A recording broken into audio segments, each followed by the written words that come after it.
Candy. That's what lured a 3-year-old girl away from a birthday party in Birmingham, away from her friend, away from her family, and into a car with 2 adults who had spent the day driving through neighborhoods looking for a child. That little girl's name, Kamille McKinney. Everyone called her Cupcake. 2 people are convicted in federal court of her kidnapping, but the state's case, seeking the death penalty, is still waiting to go to trial nearly 7 years later.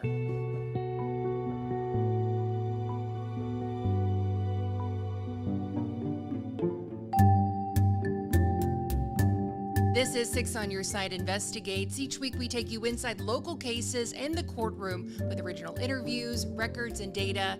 No speculation. I'm your host, Jenn Horton, an investigative reporter with 20 years on the job covering violent crime and corruption. This is a tough case. It may be difficult for some people to hear, and it's a case few people who were living in Birmingham at the time she went missing will ever forget. Cupcake was visiting a family member with her mother. She and her best friend were playing outside. When her mom sent her son to get Cupcake, all he could find were her shoes. Cupcake's best friend said she got in a car with a man who promised to take her to get candy. An Amber Alert went out, a citywide search began, and for 10 days, thousands of people in Birmingham held their breath. They searched for this little girl. They prayed. Eventually, her body was found in a landfill. 2 people have been convicted of federal kidnapping counts. Now they're waiting to stand trial for capital murder in state court. The defendants, Patrick Stallworth and Derek Brown. This information is based on testimony in both federal trials. Brown and Stallworth spent the day of the kidnapping driving through neighborhoods, talking to children, offering them candy. Surveillance video captured their blue Toyota Sequoia stopping near Hayes K-8 school hours before Cupcake disappeared. An 11-year-old girl testified at one of those trials that a man offered her candy from a vehicle and asked if she knew someone they were looking for. She and her friend immediately ran away. That same vehicle was captured on video near Tom Brown Village the night Cupcake went missing. Cell phone records tracked the defendants' movements. DNA from a plastic mattress cover inside Stallworth and Brown's apartment matched all 3, both defendants and Cupcake. An autopsy determined the cause of death was asphyxia, that's suffocation. Drugs, including meth, were found in her system. Then came Stallworth's own words. During recorded interviews with Birmingham police, Stallworth told investigators that Brown brought Cupcake home and killed her.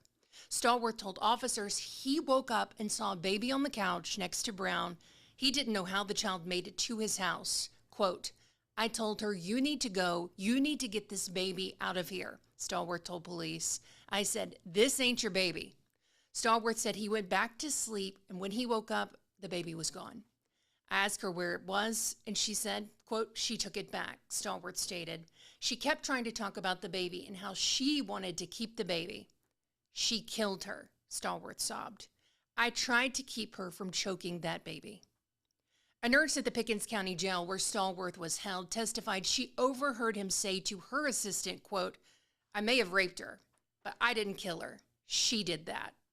And from the Jefferson County Jail, a text message sent from Stallworth's tablet account to one of his family members 11 days after Cupcake's body was found said, quote, "I'm sorry I did this.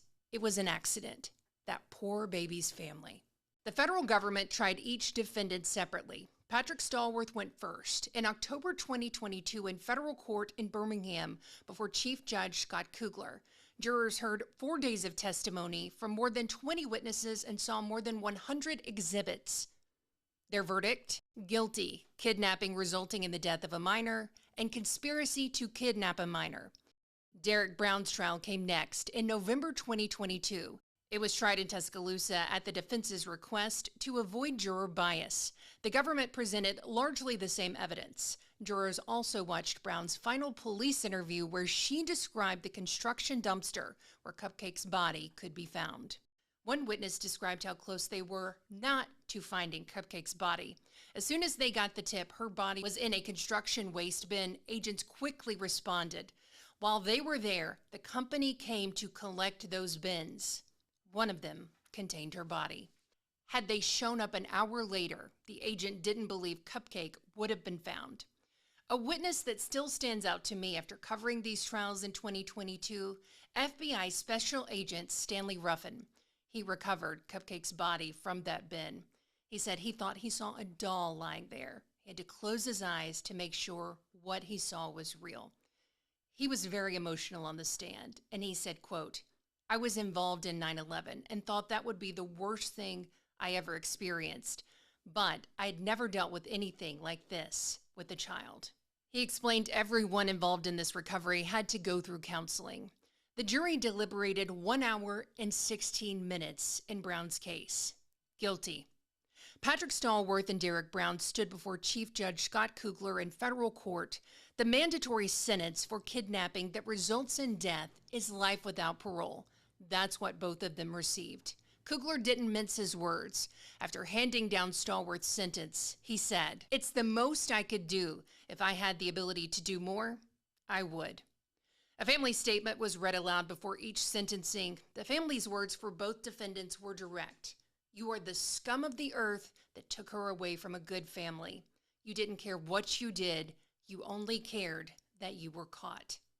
Cupcake's mother, April Thomas, had her own words for Brown. Quote, "How could you look at someone so precious and take her away from love and life and do something so brutal? Life and death will never be enough for what you did."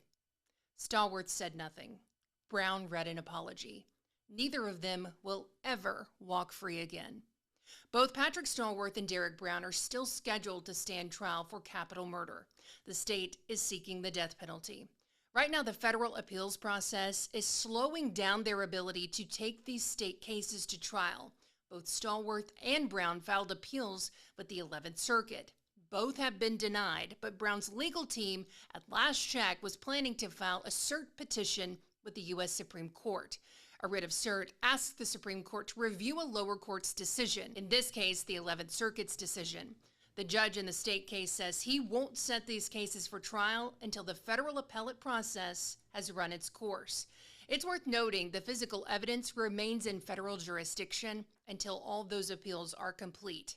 Then Jefferson County District Attorney Danny Carr says he intends to take these capital cases to trial. We want you to tell us what cases you want us to profile, or if you have any questions about the criminal justice system, email me, jennifer.horton@wbrc.com, put podcast in the subject line. And if this is the kind of reporting that matters to you, please subscribe. We don't want you to miss anything. We'll see you right back here next week.